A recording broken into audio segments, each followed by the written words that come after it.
Off we go on a Monday. And partner, welcome back into the fold. Did you miss anything? I don't know. I'm so glad I am so glad that you're back. Let me tell you. Good to see you, partner. It's great to see you. I'm so glad to be back. Let me tell you, Bobby, I don't know why this happens. I have these pre-planned vacations. I feel like the last time I had this big vacation, Lamar Jackson signed his new contract, his contract extension, after like following it all off season, not knowing when it was going to come. He signs a contract. Let me tell you something. I was on a beach in Cabo releasing the cutest baby sea turtles into the ocean with like a conservationist trying to help the planet, trying to help the baby sea turtles. Then all of a sudden my watch starts going off. John Harbaugh has been fired. I was like, of course, I took this risk. I mean, I was going on anyway. It was for a friend's birthday. So I had to be there. It was a big deal. So I had to be there. But of course this happened while I was out. This is the second time huge news, franchise changing news has come down the pike and I haven't been here.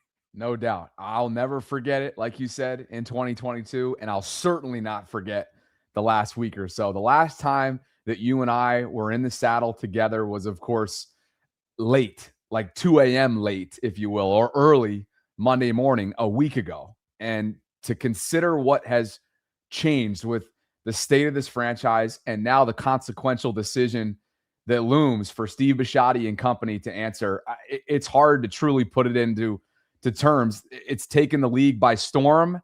And tomorrow, for the first time since 2018, in an Owings Mills press conference setting, Steve Bisciotti will greet reporters. He will conduct a press conference alongside general manager Eric DeCosta. You and I, of course, will react to it on Wednesday. But at 2 o'clock tomorrow, this will be a significant, I'm sure, maybe 60 minutes, maybe more. Who knows how much leeway they'll give local media. But tomorrow's a big deal. Before we get into the fact that this head coach search has now reached 14 candidates, some of which have already conducted interviews, meaning the Ravens have already conducted interviews with those candidates. Some of them are interviewing today, and some of them are just reports. Let's kind of reset things and give you a chance to address what really was a historic week in Baltimore. But first, this episode's brought to you by our friends at Primary Residential Mortgage, also our friends at Manta Sleep. You can join in on the giveaway for this month. It's a $100 Fanatics gift card that's out there for grabs at the end of this month by clicking on the link that we have included in our show notes. It's also pinned for those of you watching us in real time on YouTube. We'll tell you more about that in just a bit. And of course, we're going to go through every single candidate. We're also going to get into Jeff Zariebek's findings along with Diana Rossini over the weekend in terms of what led up to and what has since transpired in and around Baltimore since Steve Bisciotti made the decision, Sarah, after 18 years to part ways with the second longest tenured head coach in the league. So again, we're going to get into all that and more. You're fully caught up to speed. You've been doing your homework over the last weekend, grinding on consuming as much content as possible. But I'd be remiss if I didn't give you the next couple minutes to talk about what took place 6 days ago around 5 o'clock when Steve Bisciotti pulled the plug on John Harbaugh. Yeah, I mean, I've definitely been drinking from the fire hose, trying to figure out all these 14 different candidates, trying to catch up on all of them. So that process will continue. But Bobby, obviously, I was in the building when John Harbaugh was hired. I watched that whole process. I covered that whole process. I remember when John Harbaugh came into the team auditorium and gave a speech. He left the floor open for a Q&A. I was the first one to raise my hand. I don't know who I thought I was, this young 20-year-old wanting to give a comment because I knew so much about what was going on behind the scenes, and I really like John Harbaugh. I still like him today. I think that he's an excellent man. I think he's a man of faith. I think he's been a great leader, and I'm grateful personally for the leader and the example that he is. And two things can be true at once. I can respect all that and appreciate all that and love all of that, and can sit here and tell you that Steve Bisciotti made the right decision. He made the right decision. It was time. There's been lots of reports back and forth about whether John Harbaugh lost the locker room, or then another report saying, no, that's hogwash. He didn't lose the locker room. That's such a subjective term. It's such a loaded term. So who knows what it is, but certainly we'll get into this later. Based off of Jeff Zariebek's reporting, And he isn't perfect, but he's probably the person I trust the most. It doesn't sound like the players went to bat for John Harbaugh based off of what we're going to hear later on. So I don't know that he lost the locker room, but I will say this. The reason why I thought it was time to move on is because, to me, he lost the players in the biggest moments. There were too many times, and if you've been following the show all season, I didn't like it when John Harbaugh scoffed at the idea that this last season was Super Bowl or bust. I think he got comfortable. I think he got confident. He was so comfortable and confident that he couldn't listen to feedback on the guard position. He could have moved on after 1 year from Zach Orr and been like, "Woof, we escaped that one. Maybe I shouldn't do that again. Maybe I should give the defensive play calling duties to somebody else." There were so many glaring issues that could have been attended to and weren't, because he was confident he could get it done. And Bobby, this isn't like some commentary on him. I think it's human nature. You do something for 18 years. Why aren't you confident? Why aren't you believe in your own thoughts and your own, like, you just don't have the same fire. The John Harbaugh I saw when he came in, he fought with players. There was a mutiny on hand. He took on Ray Lewis. He took on Ed Reed. He did all of that. And I've seen a team in the last several years that has become soft. The Ravens defense is not the defense of old. It's become soft, and that's too bad, seeing as that they've put a lot of money into the defensive side. I've seen players become soft in the biggest moments, whether it is Mark Andrews or Zay Flowers or Tyler Loop or Lamar Jackson back in the day. Like, it just became a team that you couldn't recognize in the biggest moments. So to me, whether he lost the locker room, whatever that term means, like, I don't care. To me, he lost his biggest stars in the biggest moment, and they lost too many games when they needed to win them the most. And when I say he got comfortable, I just want to be clear. John Harbaugh is a fighter. Like, to me, I watched that Packers game. The players didn't quit. John Harbaugh is in that locker or in that weight room every single morning. And when I say he got comfortable, that doesn't mean he was like taking things for granted. It's not that. It's just that I think that there's just a fire that is lost after 18 years, and you're just not as reactive as maybe you would have been in the first couple of years. So that's not to say that this decision that Steve Bisciotti made, he made the right decision. It doesn't mean that it doesn't come without risk. John Harbaugh was a good football coach. John Harbaugh is very likely to go into the Hall of Fame. I'm looking at all these candidates, and every time I look at one of the first questions I ask myself, is this the guy? Is he better than John Harbaugh? We have the graphic up there of the 14 different candidates. There's some on there that I'm like, I don't know. I think I'd stick with John Harbaugh over XYZ. There's some guys that I'm like, oh, okay, he's worth, gambling on. There's some other guys that I like in here for sure. But I remember covering Steve Bisciotti when he fired Brian Billick. And he came into the auditorium for the presser, and he said, Brian Billick has a Super Bowl. I don't. Brian Billick has more cachet than I have because I'm still a young owner. And he realized, he goes, I'm taking a risk. He's like, but he didn't say billionaire, but he basically said you don't become a billionaire without taking some gambles and without taking some risks. And he's made the correct gambles throughout his business life, whether it's in his personal business or with firing Brian Billick, because a few years later, he was hoisting a Lombardi trophy with John Harbaugh and Joe Flacco as his two main guys. So he's taking a risk. I think it's the correct risk. He can prove himself right or wrong by the next hire that he makes. He could be 3 coaches down the road. Like, we could be 8 years down the road and he tried 3 more coaches and they don't work out. That's what he said with Brian Billick. Or he can find somebody that lifts a Lombardi trophy with Lamar Jackson. So the onus is going to be on him. It's going to be on Eric DeCosta. It's going to be on Lamar Jackson, because John Harbaugh era is now in the past. He got his Super Bowl. This is a risk, but I think it's the risk worth taking. And I think Steve Bisciotti is really good at hiring people. That's how he made his money. Let's hope he does it again. And in a couple of years, if not next year, he's got a new coach hoisting a Lombardi trophy with Lamar Jackson.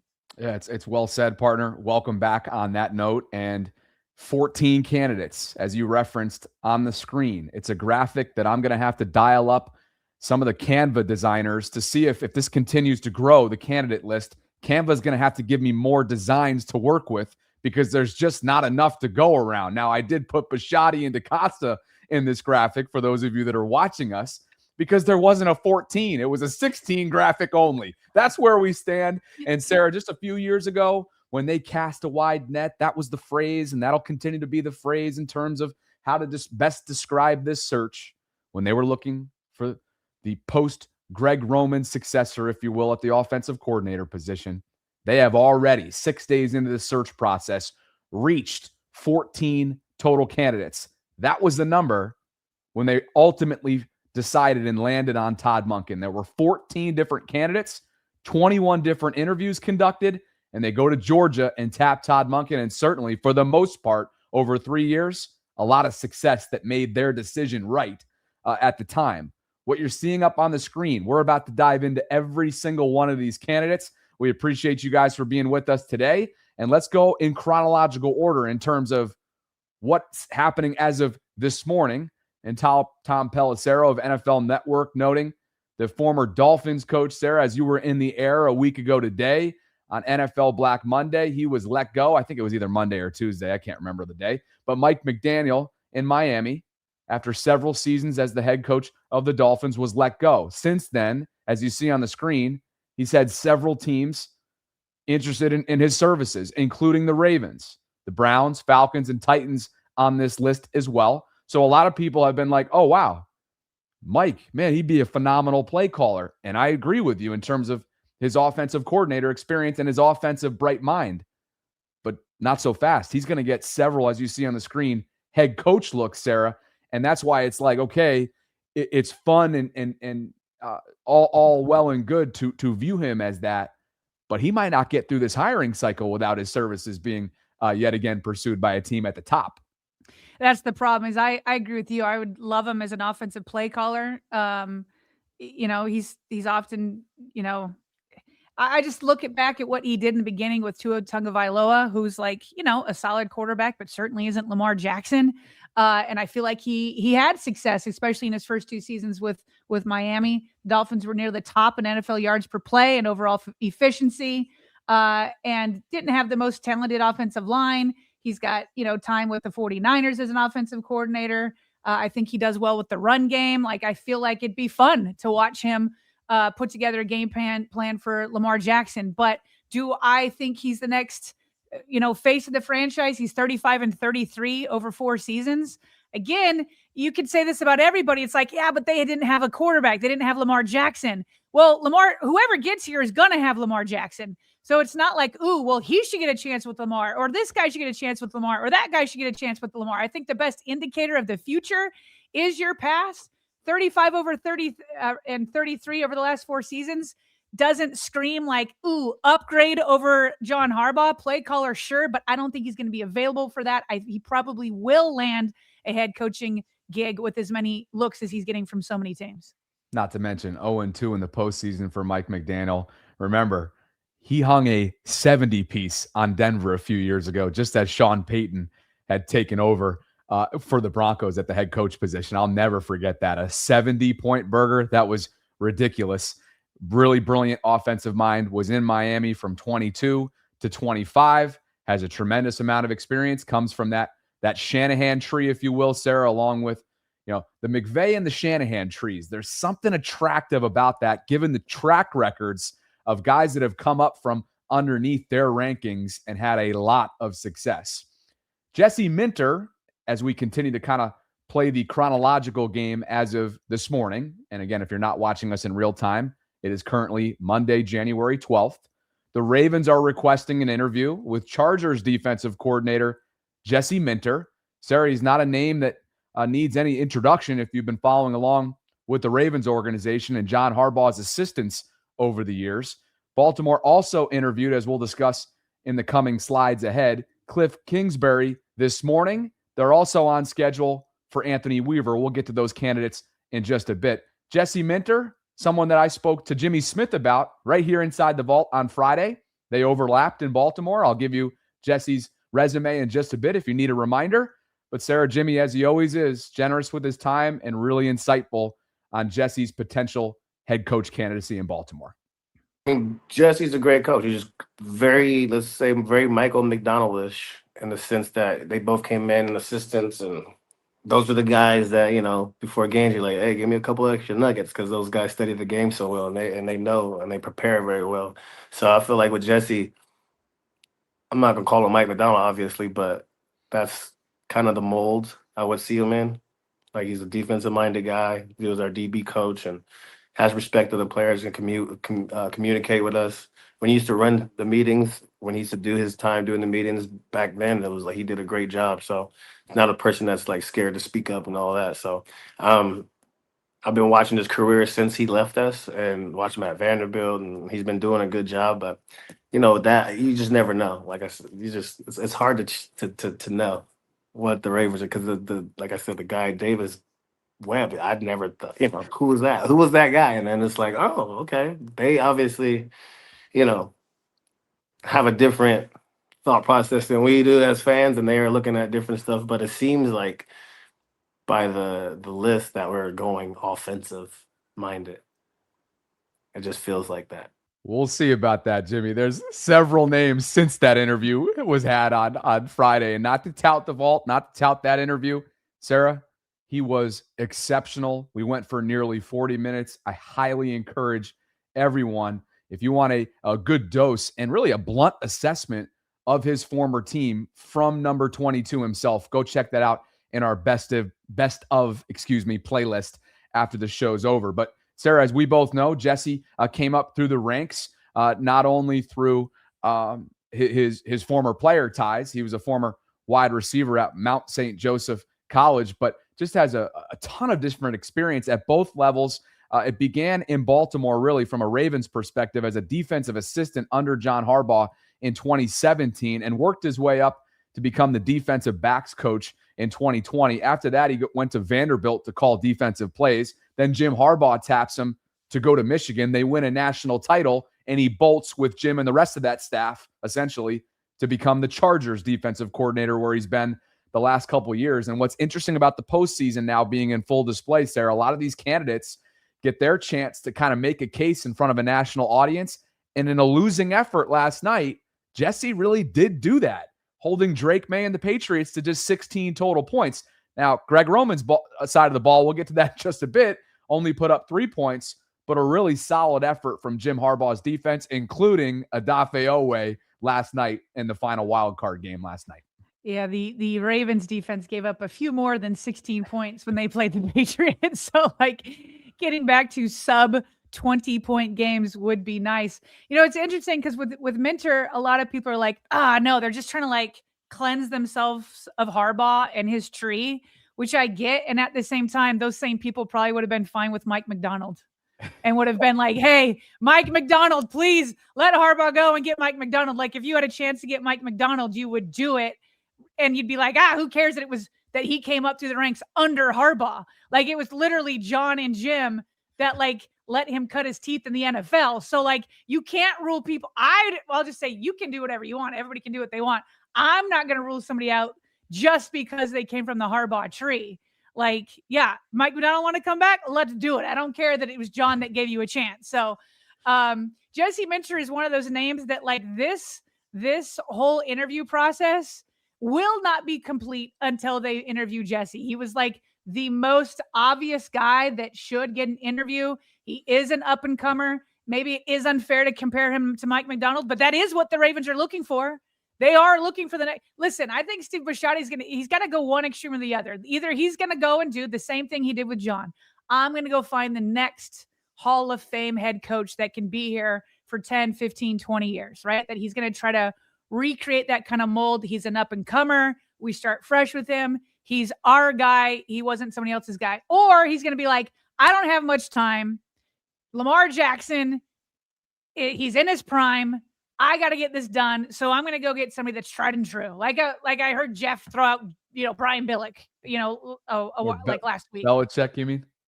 Yes. Thank you. Not Brian Billick. He was on my mind. I talked to him in the opening monologue. Yes. Belichick is what I meant. So, yeah. So I'm really intrigued. If Lamar wasn't in his prime, I would say for sure Bisciotti's going to go with the next up and coming face the fresh face that he can have for 10, 15, 20 years. And I don't even know that Steve will be the owner in 15 years. So maybe he's not thinking that long-term ahead. Maybe he was thinking that long-term ahead because he was a new owner and he knew he'd be around. Who knows how long he's going to want to keep the team. And so maybe he will go with a more seasoned veteran coach, but Minter has to be a part of the conversation. He's not my favorite, but I would like to see him. Right now they're doing Zoom calls. I'd like to at least see him elevated to when he's allowed to, or I guess he is allowed to now. I would like to see an in-person interview with Minter. Yeah, important to note along the lines of guidelines and things of that nature that are part of the rules this time of year with teams that are still in the postseason. Any team that won this past weekend that has a candidate of interest, there has to be a 3-day buffer period until a team that's hiring, like the Ravens, can speak with them. So, for example, anybody within the Rams coaching staff, we're going to get to them in just a bit, they played Saturday. So tomorrow, they'll have a chance to be reached out to. Anybody who played last night, again, in a winning effort, there's a 3-day buffer period. So just keep that in mind as this search process rolls on. And as we continue to roll on with the up-to-date information on candidates, Jeff Zrebiec, no surprise here, on top of it, Cliff Kingsbury, reportedly, according to Jeff and other sources, interviewed today. I believe that was an in-person interview with the Ravens. Sarah, he was let go a week ago after a couple years as the offensive play caller in Washington for the Commanders. He also was the previous head coach of the Arizona Cardinals for several seasons.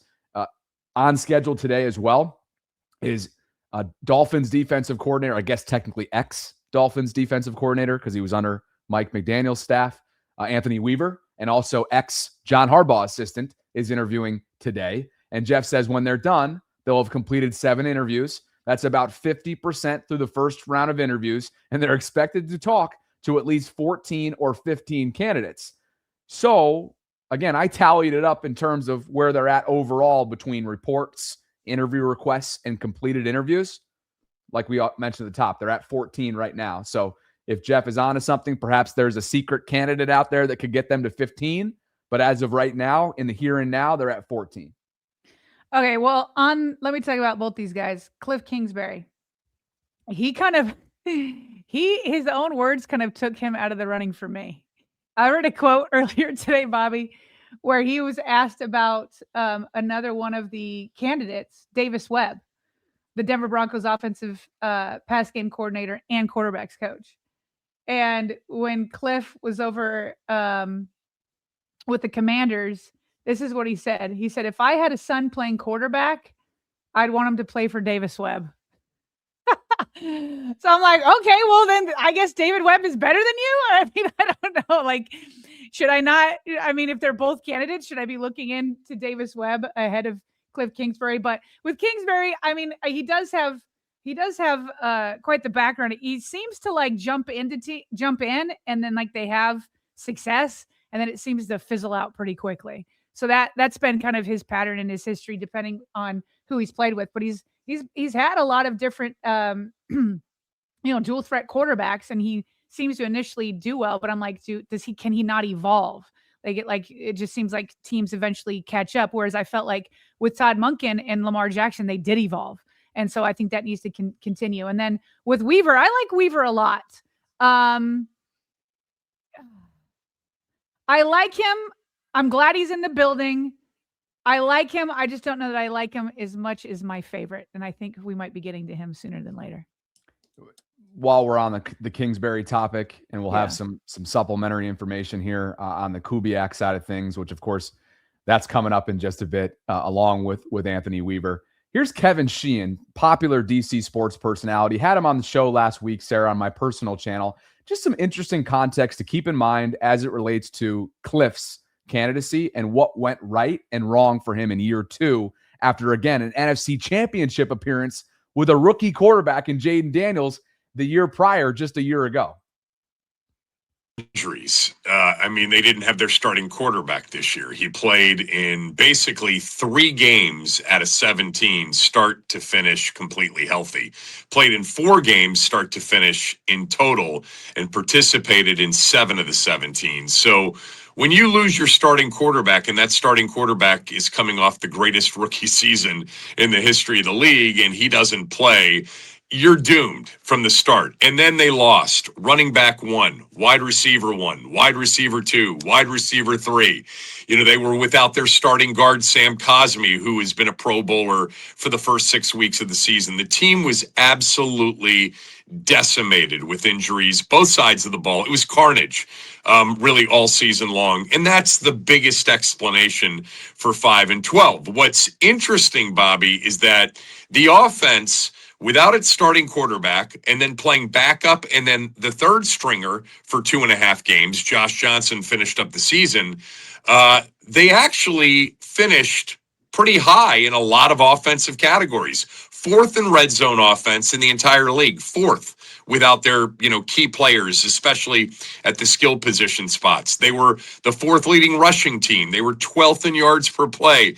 They were basically top half of the league, worst case, in every advanced or traditional statistical category. I personally think Cliff got so much more out of less this year. In some ways, this year was more impressive than last year, because last year he had Jaden Daniels healthy for not just, 17 regular season, but 3 playoff games, so 20 in total. And the quarterback was sensational. I think whoever gets Cliff Kingsbury is getting a really good offensive mind.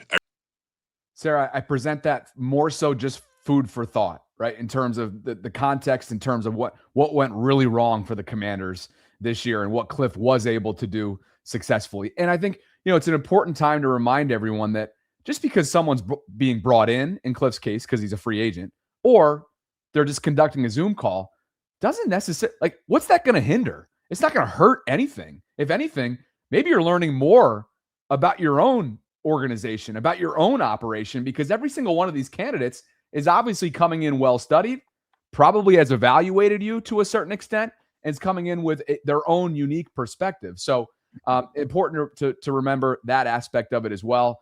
And obviously, as it relates to Anthony Weaver, Sarah, we both know that not only as a former player within the Ravens organization, but as a former assistant under John Harbaugh, he has a lot of friends and is well respected as a charismatic figure in that building. So that could very well factor into his candidacy. Go ahead. The only thing that's holding me back on Weaver is because I do like him and I do think he'd be a good face of the franchise. I think he's really well spoken. He's really well respected.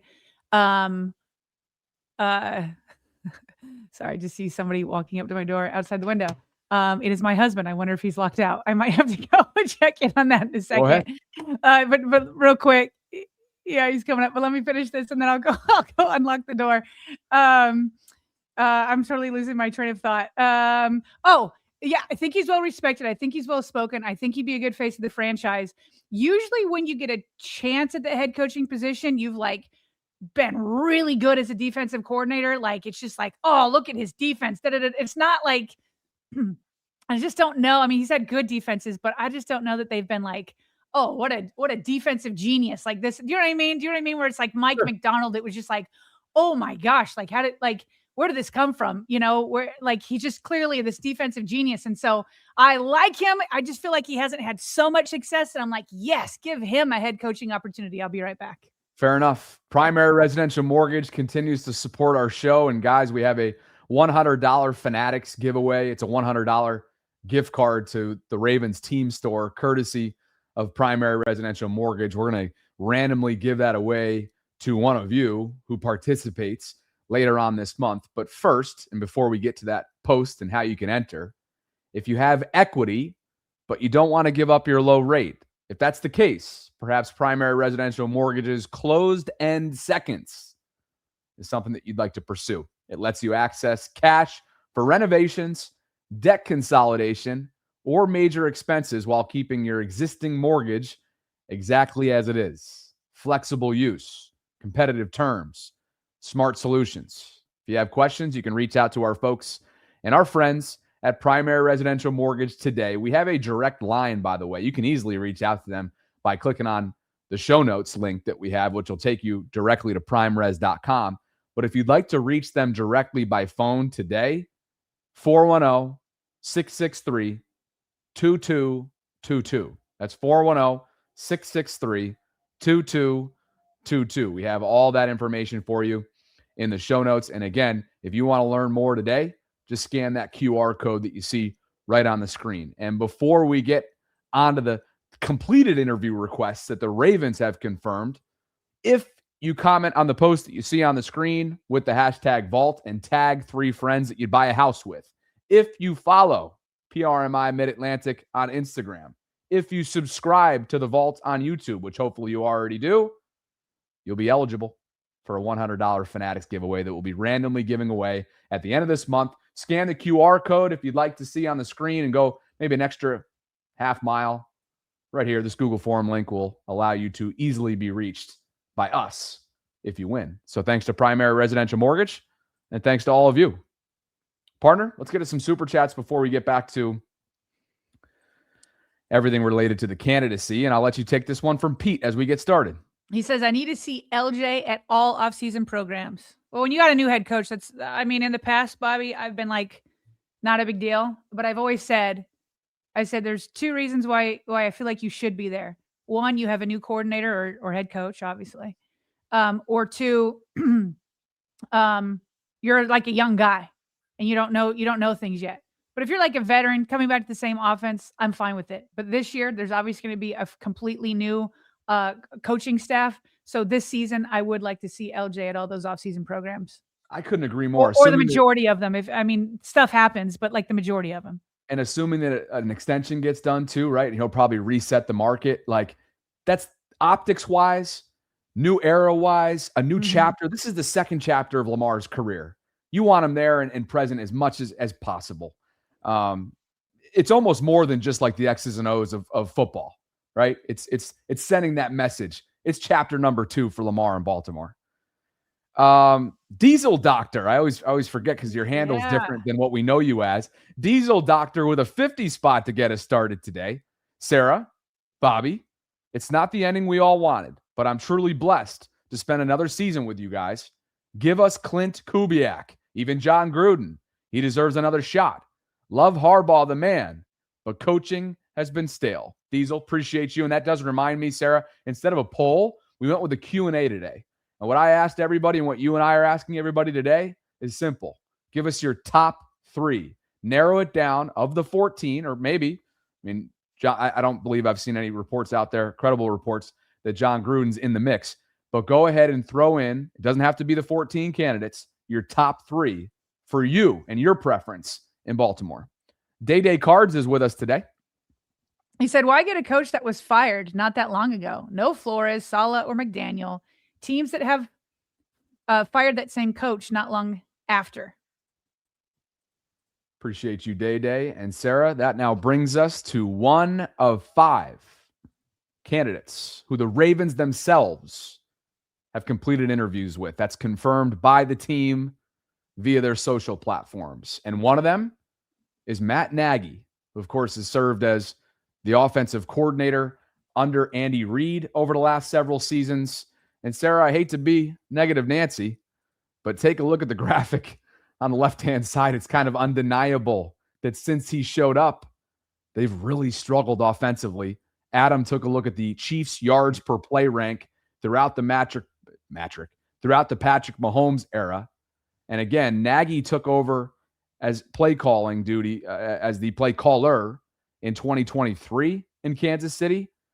And again, that kind of matches up with when they started to really go off a cliff here. Some of that has been due to injuries. I get it, but every team's dealing with that. And it's kind of undeniable. Don't know how serious of a candidate he is in the Ravens' eyes. And again, maybe he meets the criteria of what I was kind of referencing a couple minutes ago, Sarah, in terms of like, it certainly doesn't hurt to have a conversation with someone who also has previous experience at the head coach position in Chicago and was actually above 500. He was 34-31 as the head coach of the Bears from 2018 to 21 with a couple of postseason appearances. It went winless. He was 0-2, but did qualify for the postseason. But this is one of those head-scratching ones when you look around the league. I think a lot of people feel similarly. Well, listen, what's funny is that if this was reversed and Matt Nagy went in there and the offense got better, I feel like Matt Nagy, in a way, suffers from the same thing that Eric Bieniemy kind of suffered from, where it's like you're the offensive coordinator, but really Andy Reid is. And so it's like, yeah, they're 22nd and 23rd, but I highly doubt that's because of Matt Nagy. I mean, Andy Reid's still the guy doing it. It's to me, 25, obviously, Patrick Mahomes got hurt. And obviously they just kept losing stars. Like that people kept signing them when their contracts went out. And so kind of feel like it was more of a roster ordeal for them. And then the fact that Mahomes got injured. So I'm not going to put that on Matt Nagy, but at the same time, he still isn't somebody that I'm super excited about. He was the the coach of the year when he took over for the Chicago Bears. So he had that for a year. But again, he kind of fizzled out. So that was in 2018. Yeah, he was named Associated Press NFL Coach of the Year in 2018, and they got the Bears to 12 wins. But again, it just fizzled out. I don't feel like I have a really good feel for him because he has been with Andy Reid, and he really hasn't had a chance since the Chicago Bears thing. So I don't know, maybe he'll say something in the interviews. Maybe there'll be new information that comes to light, but it's not somebody that I'm super excited about right now. Let me ask you this, as you look at the rankings on the screen, just quick little guess here. As you look at those, any guess as to when Tyreek Hill left to go to Miami? Or could it be 2023?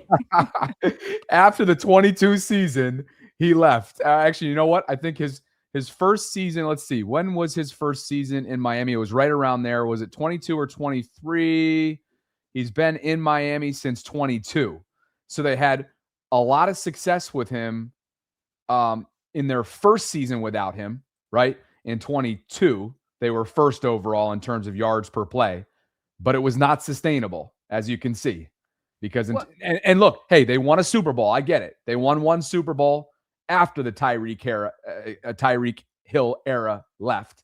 But it is notable that as an offense, they've looked really pedestrian since. There's another thing besides Tyreek Hill that you could look at, and it's when Patrick Mahomes signed his next contract.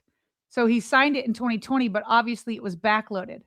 So this isn't just a Lamar Jackson thing, right? Even Patrick Mahomes, the more and more cap space you take up with one position, even if it's the quarterback position, you can't build as well around them. So that also could be a function of this, where like his first couple years of his contract was still like totally manageable, because remember, it was a contract that goes through 2031. And so, eventually that contract's going to come back around to them, because he's not going to have the same cap hit as other guys unless he forces them to redo it. But I think the contract probably has something to do with that too. Yeah, and look, live chat's correct. They won multiple Super Bowls after Tyreek Hill's absence, after he left. That's true. What's also true is they were finding ways to win in a lot of ways, in some cases, outside of their offensive deficiencies. And I think the yards per play ranking, which is it's a general way of evaluating their offense. We recognize that. It's gone off a cliff, let's be honest. And it's led to their first postseason absence, I think, since 2014, if I'm remembering correctly. So anyway, that's the Matt Nagy discussion. One of 5 completed interviews by the Ravens organization. And Sarah, the other one is Kevin Stefanski, who was let go on NFL Black Monday a week ago today after 6 seasons at the helm of the Cleveland Browns. Over those 6 seasons, 13 different quarterbacks is who he worked with. It was anything but consistent. It was tumultuous. And obviously, when you had the quarterback carousel that he had to deal with this season in Cleveland, it was a media you-know-what storm. Very difficult to win in Cleveland. He is known as an effective play caller, somebody who works really well with quarterbacks. And I think you put him up there with John Harbaugh, Sarah, based on the interest that he's garnering from some of these vacancies, as one of the top candidates in this year's hiring cycle. Don't know if the Ravens necessarily are the best fit for him, but they've had an interview with him. Yeah, he'll get a head coaching job, I would suspect. I've always respected him from afar with the Cleveland Browns. He has had a gazillion different quarterbacks. None of them has like really caught on, but that's also the story of the Browns. And so I don't know that it's only the story of Kevin Stefanski. But again, Bobby, when I think, as I said in my opening monologue, that like it was the right decision from Steve Bisciotti to move on from John Harbaugh, but is also a risk. But it's a risk that like you go find somebody to help them get over the hump. As the Ravens really upgraded if they go from John Harbaugh to Kevin Stefanski? I don't think so. That to me is not like, oh yeah. Like if somebody asked me mid-season, like, Sarah, I know you're kind of like moving on from John Harbaugh, save there's a Super Bowl. So would you trade him for Kevin Stefanski? I'd be like, nah, that's not what I'm doing. That's not a trade I would make. So respect him. I think he's going to get a head coaching opportunity, but I just don't see how you can take John Harbaugh and then you come over here and you've got, and again, I know it's the Browns, but he's below 500 in a career. And that's the guy that's supposed to elevate you over John Harbaugh. I'm not seeing that one. I'd be really curious to see what the framework of his staff would look like. But again, that was one of 5 completed interviews. The other is the young gun out in Seattle, Sarah, who of course was enjoying his bye week. The Seattle Seahawks are the number 1 seed in the NFC playoffs. And boy, it's going to be a heck of a divisional round between the Seahawks and the 49ers coming up next weekend. That will be, on paper, an unbelievably entertaining matchup. But in year 1, Sarah, under Mike Macdonald, Sam Darnold continued to flourish as he has resurrected his career in recent seasons, whether it was under Kevin O'Connell in Minnesota or Mike Mack, and of course, Clint Kubiak, who was a first-year offensive coordinator for the Seattle Seahawks. And when I say first year, it's not that he hasn't had previous experience. He has. He's had a ton of experience as a play caller, including with the Minnesota Vikings in 2021, the Saints in 2024, and now again, Seattle. He just finished up his first regular season as a play caller. And Sarah, from a Baltimore perspective, not a name that needs any introduction. He is the son of Gary. His brother Clay is an offensive play caller in this league as well. And it's football royalty in a lot of ways when you have that last name. This is my favorite. This is my favorite as of now. He would be my top pick. I think that as Steve Bisciotti makes this decision, he needs to get somebody here for Lamar Jackson. It's Lamar Jackson. So Lamar, I would hope, is going to have a sizable voice in this process. Kubiak, I like that he will not. I know that this would be a first-time head coaching opportunity, but I don't think it would be too big for him. He's been around this since he was born, given, like you said, his football background with his dad. I mean, in a lot of ways, there's a lot of similarity with him and John Harbaugh, right? Which is that you have a dad that has been a football coach for basically your whole life. He also played in the league. He was successful. You have a brother who's also an offensive coordinator in the league. Could we see a future where the two brothers, Kyle and Clint, play each other in a Super Bowl? Would that be another Harbaugh type story? So in that way, I like it. But he's unlike Harbaugh in that he would be an offensive play caller. He would know how to talk to a quarterback. Not that John Harbaugh didn't, but you know what I mean? I mean, that's what he does. That's what he's been doing. And when he does it successfully. Not only did he, lead the Seahawks to an efficient and successful offense, Sam Darnold, becoming a Pro Bowler again, even though that's Pro Bowlers almost mean nothing to me anymore. But he helped Jackson Smith and Jigba have almost 1,800 receiving yards this season.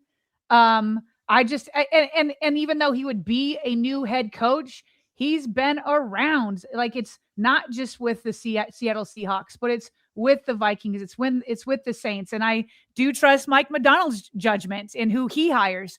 And so he would be able to tell Eric DeCosta could easily give, Mike Macdonald a phone call. What's your scouting report? Why did you hire him as your offensive coordinator? What does he do well? What are his weaknesses? All that kind of stuff. So I like the idea of an offensive coordinator being the head coach, because I think my experience has been that under John Harbaugh, he's continued to have to go out and find new offensive coordinators. And then when they're actually good, you're like freaking out that somebody's going to like poach them because they're good. Like, everybody wants their head coach to be a great offensive mind. And so when you do that, you don't have to worry about your great offensive mind being poached. I love Gary Kubiak. He can tell his own son what it was like to work here. There's so many connections and information that can be exchanged. I like his resume. I like that he could be here for 10, 15, 20 years if he's successful. because he is young and new. This is my favorite candidate to this point. You're having fun with all the K names a minute ago. So did I get them mixed up? Clint and Clay. I know you know this, but Clint and Clay are brothers, not to be confused with Kyle Shanahan, who Clay works under in San Francisco. Does everybody have that? Yes. Here's Cooper Kupp, the former Super Bowl MVP and current Seattle Seahawk, about Ravens candidate Clint Kubiak. I just love him. You want to play for guys like Clint. Humility is one thing I think is one of his special traits. He leans on guys, but obviously he's a very smart ball coach, understands a lot about this game, but his humility to be able to talk to guys and maybe see, like, hey, there's something that I'm asking someone to do.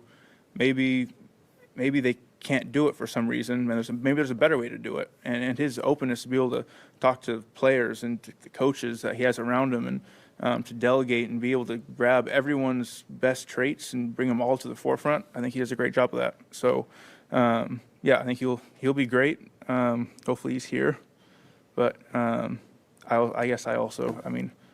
you want everyone to be able to ascend and go do whatever they want to do. So, but he'll be great wherever he is. High praise from Cooper Kupp on Clint Kubiak, one of 5 candidates that have already completed their first round interviews with the Ravens. And as we roll on, Sarah, to candidate number 4 in that category, we bring up Vance Joseph, the defensive coordinator in Denver. And the Broncos balled out this year en route to a number 1 seed in the AFC. So while the Seahawks were chilling this weekend on the wild card bye, the Broncos were doing the same, in large part because of what they did on this side of the ball. They were the number 3 scoring defense, allowing just 311 total points all year long. The only 2 teams that were north of them.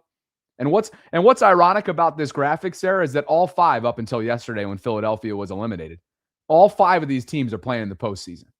I mean, there's a method to the madness, right, in terms of how you qualify and then ultimately how you have success in the postseason. And what we've seen, and certainly what we saw yesterday, is defenses like these on the graphics playing, 1, and 2, the defenses that were playing created takeaways. We'll get into that a little bit later on. Vance Joseph, Sarah, former head coach experience, did not go well for him in Denver, where he served as the head coach from 17 to 18. He was 11-21.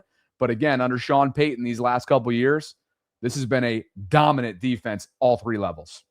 Bob, I'm going to let you keep going through some of these candidates because I know there's 14. I don't need to give my take on every single one, but why don't you get through a few and then I'll give some quick hits on a few of these guys.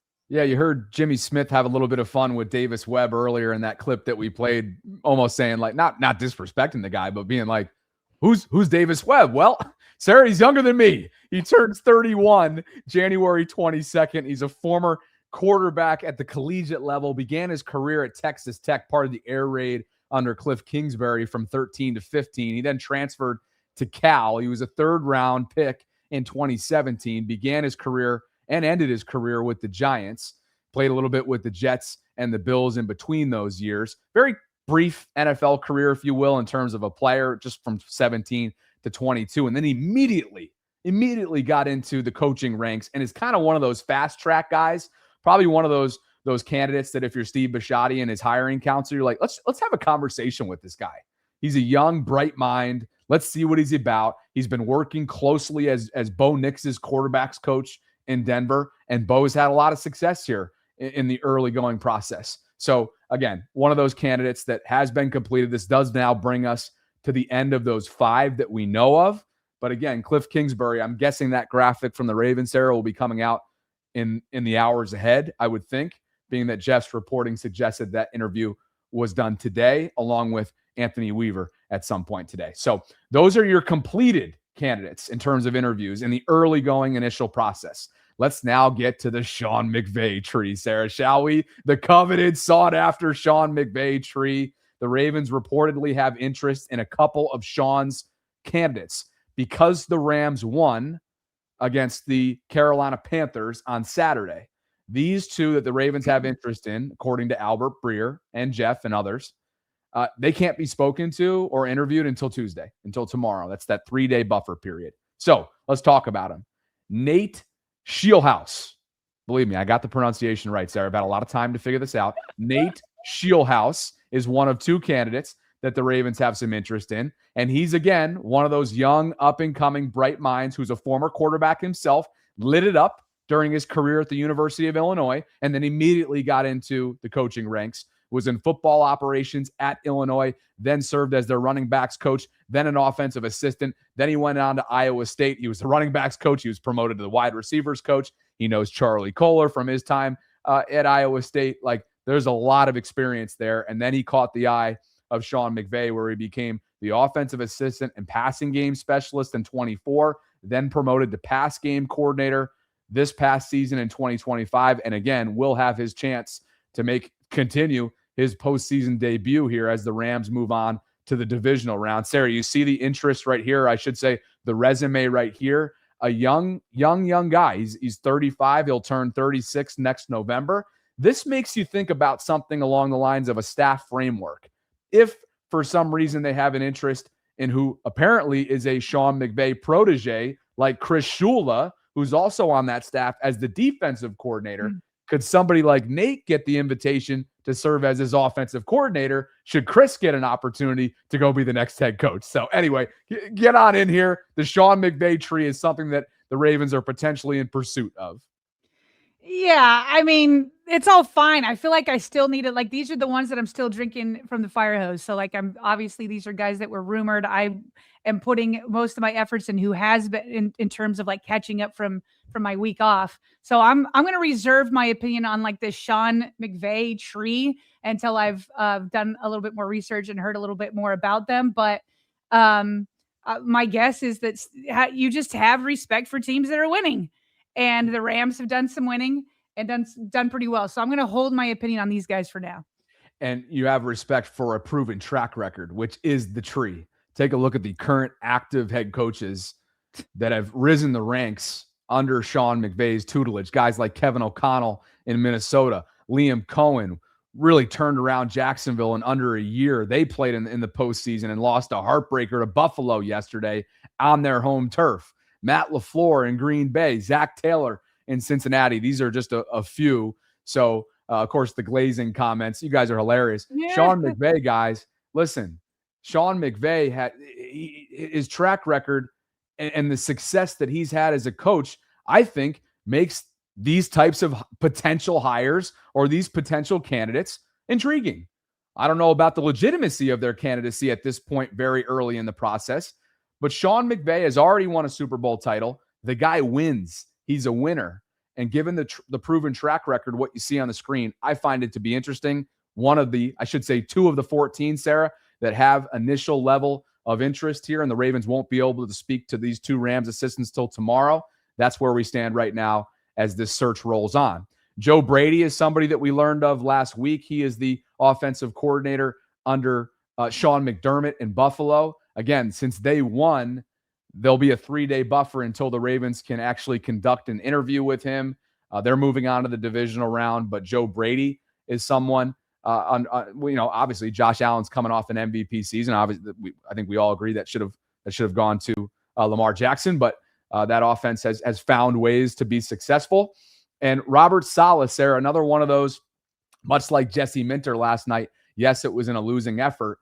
San Francisco's was not in a losing effort, and it was a compelling case made last night for the former New York Jets head coach. He's under Kyle Shanahan as his defensive play caller.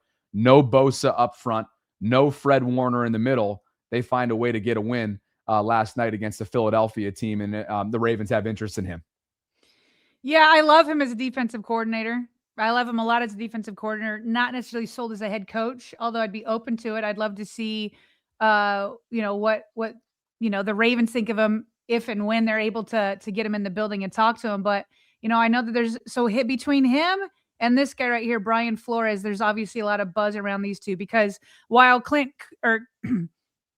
Kubiak is my favorite, if we were going to go to a defensive side, these two guys are the ones that intrigue me the most right now. It's Brian Flores and it is Robert Saleh. With Brian Flores, like, here's the thing with him. His success is undeniable. It's undeniable. Then you obviously have the elephant in the room, with how things went in Miami. And I've seen what everybody else has seen. Like Tua Tagovailoa saying he's not a good person. You've got Ryan Fitzpatrick saying he was a dictator. It sounded like, based off of reports, that there were, burnt bridges, all that kind of stuff. But he's also gone on and had successful defenses. He's been with Mike Tomlin. Now he's out there in Minnesota. And it just seems like, he's a great defensive coordinator. He's a great defensive mind. And you have to talk to somebody who has that type of success. At the end of the day, because I can't be in those interviews, I for sure would have the interview. You would obviously ask all these questions, like what happened there from your point of view. You'd go and talk to the teams that he's been with since. You'd go and talk to the players that he's been with since and be like, okay, was this a Miami Dolphins dysfunction thing? Or was it a Brian Flores dysfunction? If it was on Brian Flores, has he grown? And that's the due diligence that you have. That's what Eric DeCosta's job is, and all of his scouting department. They don't just scout players. They're going to be out there and they're going to be hitting the phones to find out what the latest is on Brian Flores. We don't know. All we remember, because it was such a big deal, is what would happen in Miami. But because he does seem to be such a great defensive mind, and if you are trying to get back your defensive ways, if you're trying to get back to that, Brian Flores seems like a guy that can do that if Steve Bisciotti decides, hey, this is a head coach I can work with. If Eric DeCosta is like, hey, this is a head coach I can work with. And if Lamar Jackson also signs off on it, being like, yeah, this is a head coach that I could work with if he gets the right offensive coordinator also. So I'm not opposed to doing all that homework. In fact, I think they should do it based off of his success, and then they will get the answers that they need to make a decision on him. Matthew Collar, Vikings insider, we had him on earlier in the season before the Ravens traveled to Minnesota for that road game. And I thought he gave the best, most level-headed, balanced, objective breakdown that we could have possibly asked for. And it was it was all things considered related to what you just mentioned, Tua's past comments, Ryan Fitzpatrick's critique from December of 2024, the ongoing lawsuit, you name it. But also, like you said, his legit track record and how quickly he turned around a Minnesota defense that needed him. And Matthew said, and this is related to Tua's comments, quote, I have never heard that from his players here. The best players to ever talk about something are guys with nothing to lose. If you go look at Stephon Gilmore or Anthony Barr, the things that they've posted on social media about Flores' candidacy, they are backing him 100%. Those are two players that, as you can tell from Matthew's piece here, were on their way out. And those guys aren't in the league anymore. They can say whatever they want. All I can tell you is that the players here have backed Brian Flores 100%, really from day one, and connected with him extremely well. Regardless of how dysfunctional it was, he had elite defenses in Miami too, and the guy really knows what he's doing on that side of the football. I would highly encourage you guys to go check out that conversation, Sarah, with Matthew. He was exceptional. And to your point, you have got to leave no stone unturned with every single one of these candidates, especially with the pedigree and the defensive prowess that's a given with Brian Flores and his background. And real quick, I'll just say this. I guarantee you, Steve Bisciotti, when he interviews Brian Flores, he will pull no punches. He will go right for it. I've interviewed Steve Bisciotti. He doesn't hold back. He'll be like, what happened in Miami?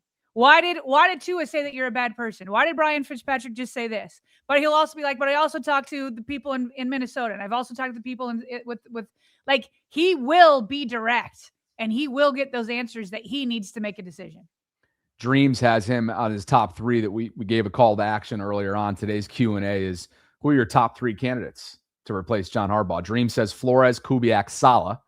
Rafike says Minter, Flores, Kubiak. And that brings us to Ocean 08, Sarah. Says, considering how Owe has been after being traded really shows we had a coaching problem or was just that bad. Also, give me Jesse for head coach. Little Jesse. Owe, just for everyone's awareness, just in case you didn't stay up late last night, Adafe Owe set a new postseason franchise record for the Chargers, Sarah. He had 3 sacks, 3 tackles for loss, 3 quarterback hits. He was balling, and that was a game high, obviously, in that category. 3 sacks, so good for him. Deshaun Davis says, my only thing is we've always been a defensive team. Let's stick to that. A candidate that can keep the smash mouth defensive mindset works for me. Screams Brian Flores with a good offensive coordinator to me. We have been a Bomber defensive team, but there's Lamar Jackson. I'm sorry, but Lamar Jackson is the key to the Super Bowl. He's the key. You got to make sure that's right first. First and foremost, I want the defense. I want the defensive reputation back. Believe you me. But Lamar is your ticket. You gotta make a decision with him in mind first. And we can get into this in the coming days. I think that can be done even with a defensive leader at the top. I'm going back and forth on where I'm at with my top 3, and I think that'll continue to evolve as this search continues. But those that have been watching me for the last week, they know that I've been leaning towards the defensive side of the ball. But I think you and I both know it starts with who can reset this organization, who can become a leader, and whose voice will most be received. Because that, as you alluded to off the top in your monologue, that's maybe that was what was lacking, and ultimately what was John Harbaugh's demise. It wasn't a lost locker room per se, but was it a lost voice? And that more than anything, forget which side of the ball you're on. That's what they need the most. Agreed. Bucket Bombers win with us.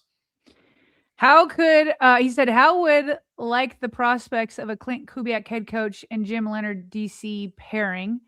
And he's got 1 Clint Kubiak, 2 Jim Leonard, 3 Brian Flores. Listen, I feel like putting our favorites, like our favorite head coach with like our favorite DC and then our favorite OC is like not going to happen. Because if Clint gets the job, he's going to bring in the guys he trusts the most. I mean, these guys are constantly talking to each other. Clint's already got in his mind the type of guys he likes. If it were Brian Flores, he'd do the same thing. Like whoever's picked, we always joke like Harbaugh always brought in his guys. Yes, but all coaches do that. So it's hard for me to say, ooh, Kubiak and this person. Like, let's get the coach first, and then we'll see like who are the guys that he's connected to. Yeah, it's easy to be like, hey, you know what? Let's go Saleh head coach, McDaniel offensive coordinator, Jim Schwartz defensive coordinator. Yeah.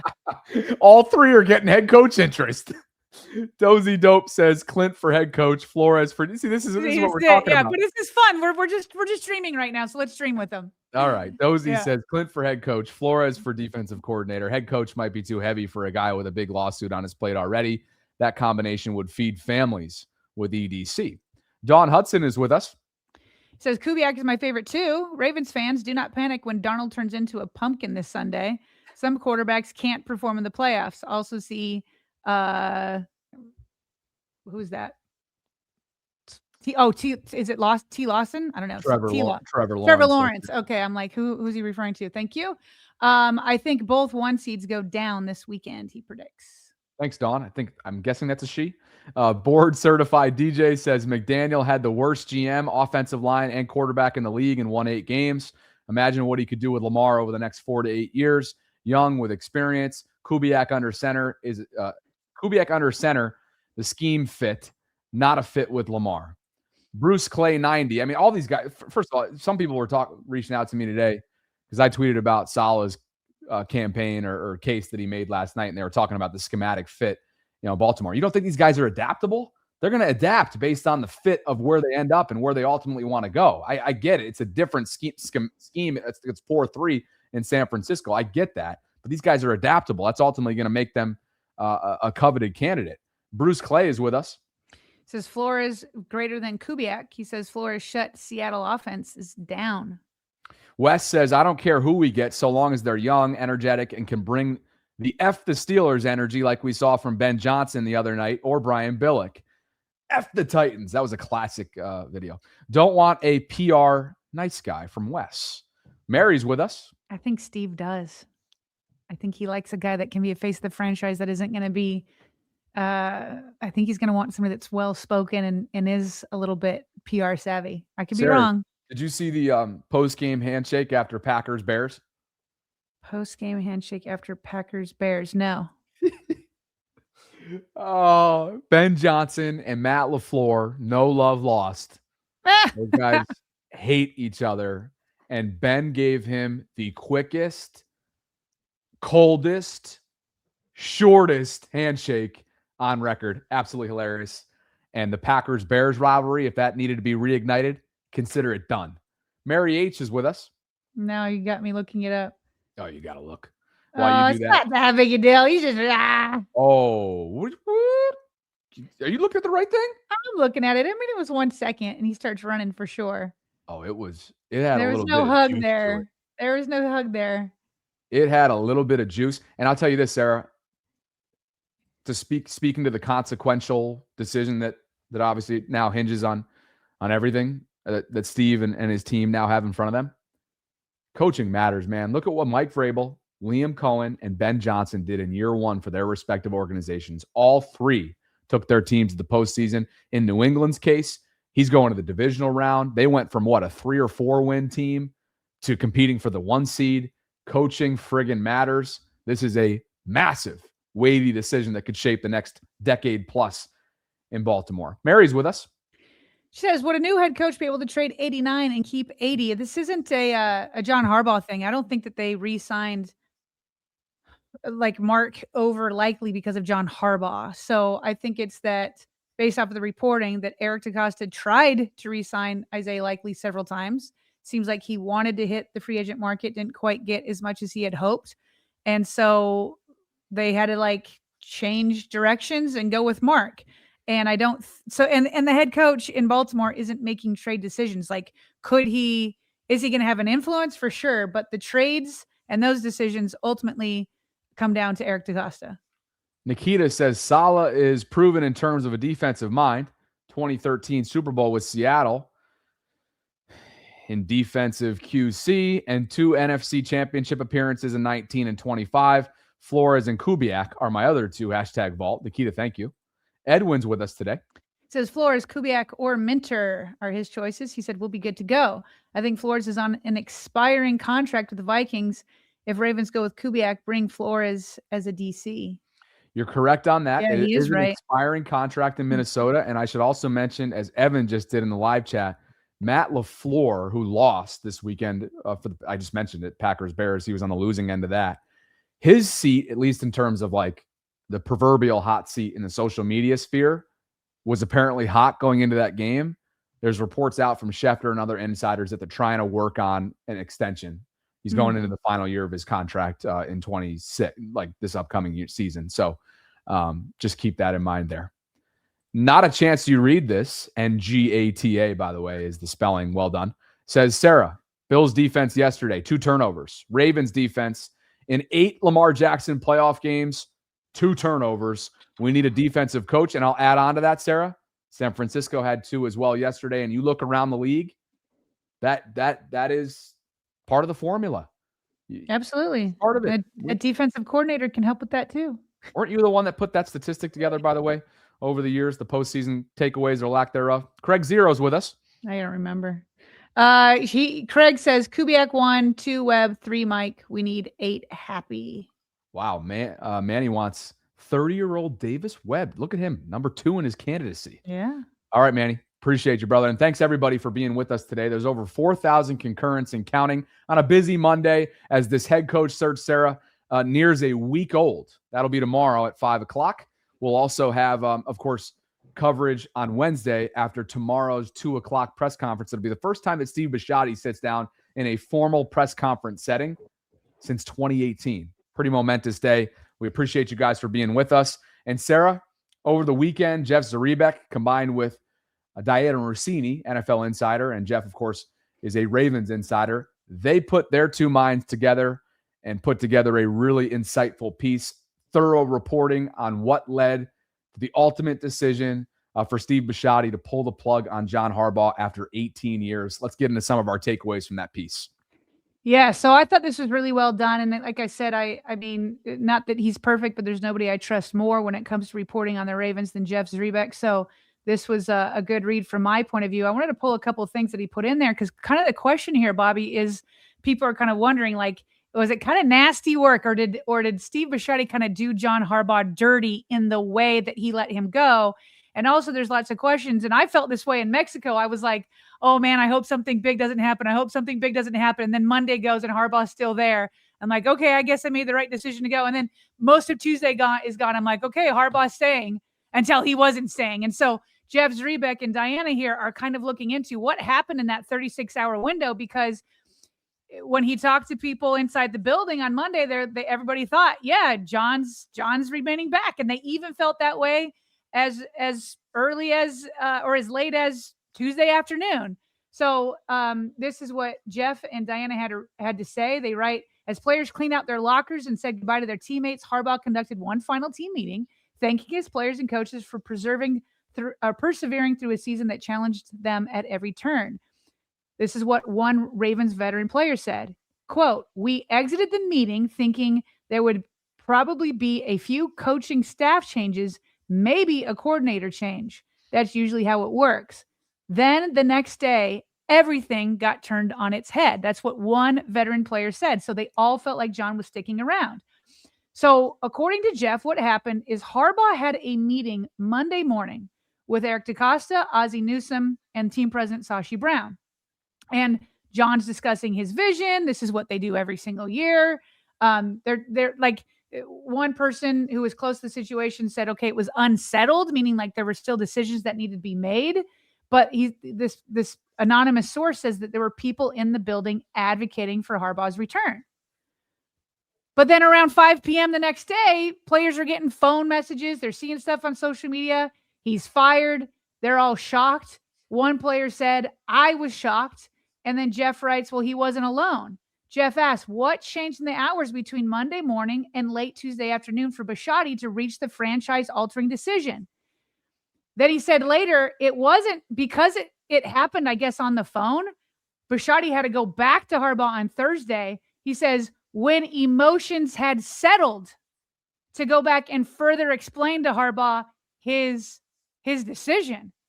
And so why did he have to go back on Thursday? Because according to Jeff and Diane, Bisciotti fired him over the phone. That it wasn't like this face-to-face thing, which you would expect after 18 years. It wasn't like, hey, I've thought about it. Let's sit down. Let's have a calm environment. I'll either come to your house or you'll come to my office or we'll go to dinner, something. It was just over the phone. So Steve had to go back when emotions had settled. That tells me, I just wonder, Bobby, if he entered that phone conversation with the mind saying, for sure, I'm firing him. Or if he went into it talking about some issues and then maybe the way the phone call went, he went ahead and did it. I don't know. These are questions that I want asked tomorrow at his press conference when he speaks at 2 p.m. Why over the phone? It doesn't seem like Steve Bisciotti's way. And why did he have to go back on Thursday when emotions were settled? But here's what may have changed. Okay, so yes, a lot of people thought that Harbaugh was coming back, but Steve Bisciotti started making a bunch of phone calls to players. Okay, and then so according to Jeff, and Bobby, you can jump in here anytime you want. I'm just trying to give the layout, and then maybe we can both react. Okay, perfect. Okay, so obviously there was a lot of noise throughout the season with leaks about Todd Monken or other stuff. So there seemed to be more just talking that made it to the media than you'd seen in previous years. So this is what Jeff writes. He goes, there's plenty of noise about Harbaugh too. One Raven said Harbaugh's message in meetings, quote, rubbed some people the wrong way and could be contradictory. He said Harbaugh would challenge players to focus on the upcoming game, then go on a tangent about the future. Harbaugh, one player said, also didn't necessarily click with some of the team's younger and more talented players. Quote from this player. He says, there wasn't the best relationship with your star players, but I don't think people were necessarily at the fed up stage. It's hard to please 50-plus guys. And when you're losing, everything is magnified. But I never had the sense that this was really bad. That he lost the locker room. Other guys may tell you differently. So this veteran player is saying, yeah, there's differing opinions, but it wasn't like a fed up stage. Then another veteran player agreed to Jeff and Diane, saying that the notion that Harbaugh lost the locker room was, quote, BS. He said the Ravens locker room was like others he had been in, where there were supporters of the coaching staff and dissenters. But the complaints about Harbaugh were often trivial. Quote from this other Ravens veteran player. That's always an easy blanket statement when a coach who has been there a long time gets fired. But I don't remember any instances where guys thought he lost the team. Jeff writes, several players and coaches, however, acknowledged there was an awkwardness in the Harbaugh and Monken dynamic with Jackson. All three have rebutted any suggestion that, they didn't get along. So there can be a world where it's like they got along, but there also wasn't necessarily chemistry. Do you know what I mean? Like, it doesn't mean that he has to lose the locker room, that they're all angry and they're all talking bad about his behind his back. But there could be a section of guys being like, I don't really love him. And maybe he lost that chemistry. Maybe there wasn't a lot of chemistry. And even listening to that interview with Todd Monken, he said it could have been better, where they're like, I don't know, was there like a huge rift? Not based off of what I've seen Lamar Jackson comment on Instagram, right? That there wasn't like this big rift, but was there chemistry? What were things really clicking? That's what I'm seeing maybe was lacking. And then as Jeff points out at the end, and this is to sum it up, he says it isn't clear how much Bisciotti was affected by his conversations with players. However, it's hard not to connect the dots. There was a belief in the building Tuesday morning that Harbaugh was returning. By late Tuesday afternoon, he was out. And what happened in between? Steve Bisciotti talking to players. And that left Harbaugh, he said, more surprised than stunned. So I don't know that it means that he had terrible relationships, that people hated him, but something was said where they obviously weren't, or enough of them weren't like going to bat for him for Steve Bisciotti to say, okay, let's run this back. And the only thing that had changed in those 36 hours was his interviews with players. Got a couple of thoughts on all these things. As it relates to our question of what will become a repurposed video in our best of section, did Steve Bisciotti do John Harbaugh dirty? I think it would be disingenuous of me from my vantage point as I sit here to say yes. And here's why. There's no perfect way to make the decision that Steve did last week. And I can only imagine just how excruciatingly difficult it was to make that decision. And there's a reason, Sarah, why you just read what you did related to the buffer period, essentially, that he needed to give himself and John until Thursday to have a more in-depth conversation. I think you could probably go all throughout the league. And I don't know if you find a more unique, more deep relationship from owner to head coach than seemingly these two have had for close to 2 decades. And with that comes a lot of emotion, a lot of deep-rooted feelings. And I can speak to this having made mistakes in my past in this career with a microphone in front of my hand or in front of me. Sometimes emotional intelligence goes below the wayside when things are when tempers are running and times are tough. And times have been tough in terms of Ravens standards in recent seasons. And so I can't sit here and point the finger at Steve for making the decision in terms of how he decided to inform John Harbaugh. The second part of what I had to say as you kind of were going here, I had a chance to connect with Todd Monken over the phone at the end of last week for about 20, 25 minutes. And for those asking, because I did tease it at the end of last week, Todd has another interview today. Hence why he is not inside the vault. So unclear in terms of, and I wasn't going to pry, unclear in terms of whether or not that's with Cleveland. We'll have a slide on that coming up. They have interviewed him at least initially to be their next head coach. So not sure where his other interest is, but he hasn't interviewed today. So I just heard from him late last night that he couldn't make it today. But one of my biggest takeaways, Sarah, from that conversation with him was that, and as you heard with Ryan last week, extremely complimentary of the Ravens organization, right? Was quick to diffuse any noise out there of this perceived rift between he and Lamar. But my biggest takeaway, I think he was ready for a change. And I think that speaks to what you and I both believe, that things had run its course. And we're not just talking about with John Harbaugh.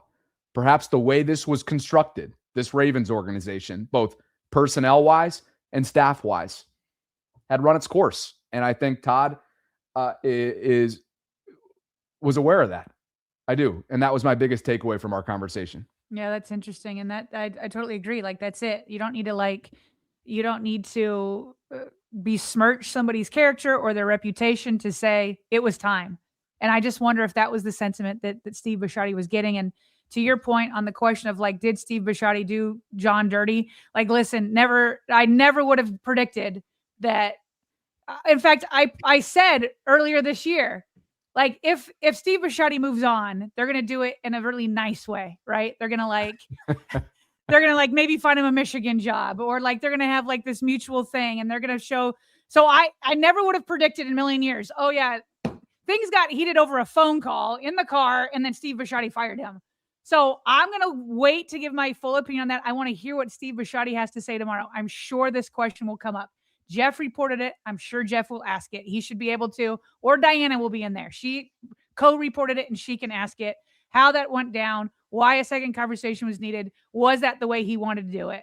All that kind of stuff. So I want to hear his side of it. And eventually we'll get John's side of it too. I mean, eventually.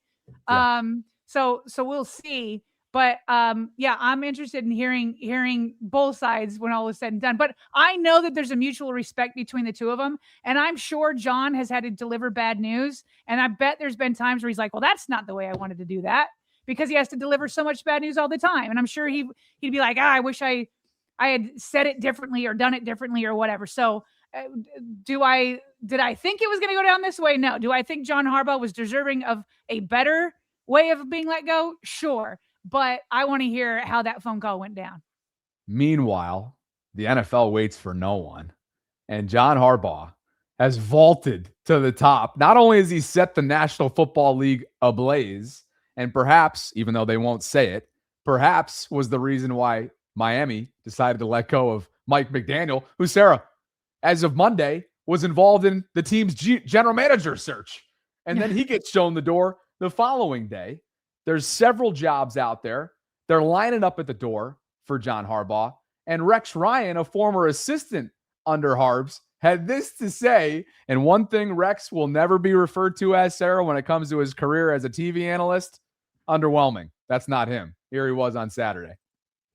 Really interesting. I mean, obviously, you've got a Hall of Fame quarterback and a Hall of Fame running back to build your offense around. But it's that defense. Like, this has a historic defense. Yeah. They got to get back to being that kind of defense if they're going to be championship caliber. I think that's what let this team down. No question. I thought Todd Monken did an outstanding job with this offense. So, and you're going to bring in an offensive-minded coach? I don't think that's necessary. I think you have to bring in a leader. Number one, he's replacing, all right, in my opinion, the best coach in the National Football League in John Harbaugh. And we see the difference a great coach makes. I want to get to Harbaugh for a second. Okay? Because, look, great coaches come in. Mike Vrabel came in. How'd New England look this year? Pretty damn good. How about Ben Johnson? You can see the difference of a great coach. Yes. Well, this coach is that and then some. So whoever gets John Harbaugh, look out, NFL. Look out. If you're a team, you're hoping he doesn't be in your conference, your division.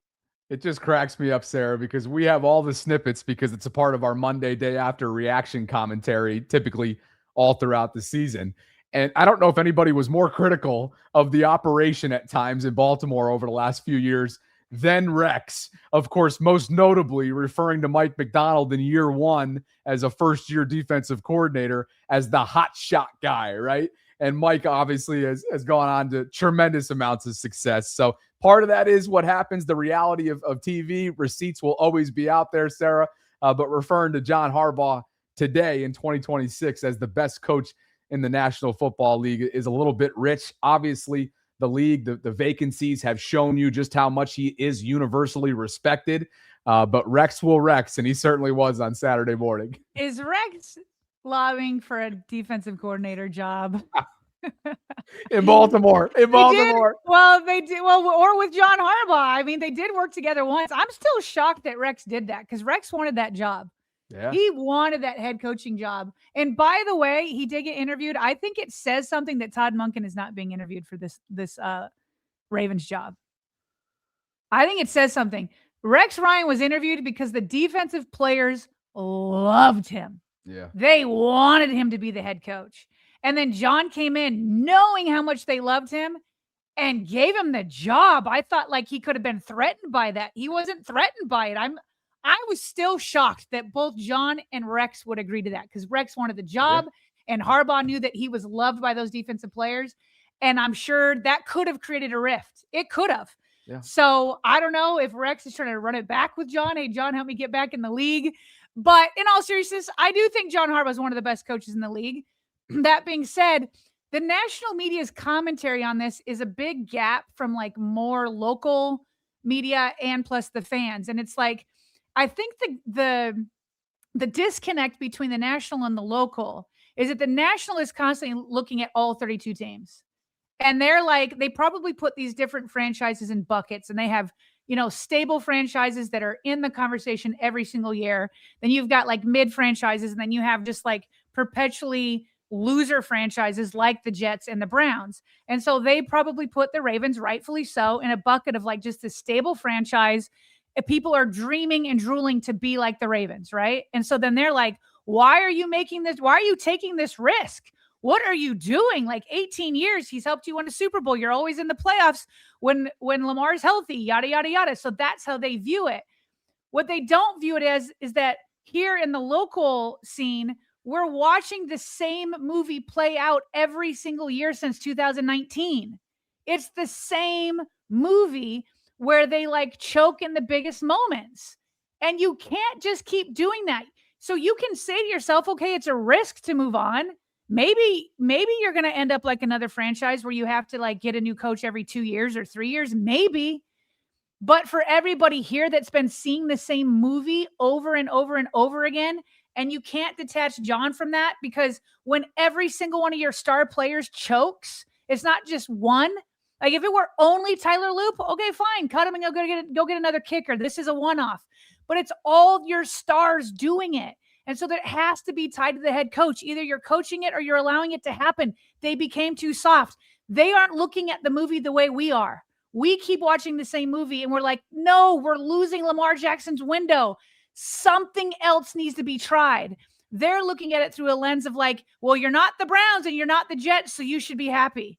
And that's not the way Steve Bisciotti operates. And I'm glad he's not. He made the right decision. And John will, by the way, for sure get whatever job he wants. But I guarantee you what he's going to do, the job he chooses, he's going to look at the quarterback position. And he's going to be like, okay, I want to go there. Because if I don't have another quarterback, I got nothing. I saw what happened to Belichick. I saw it.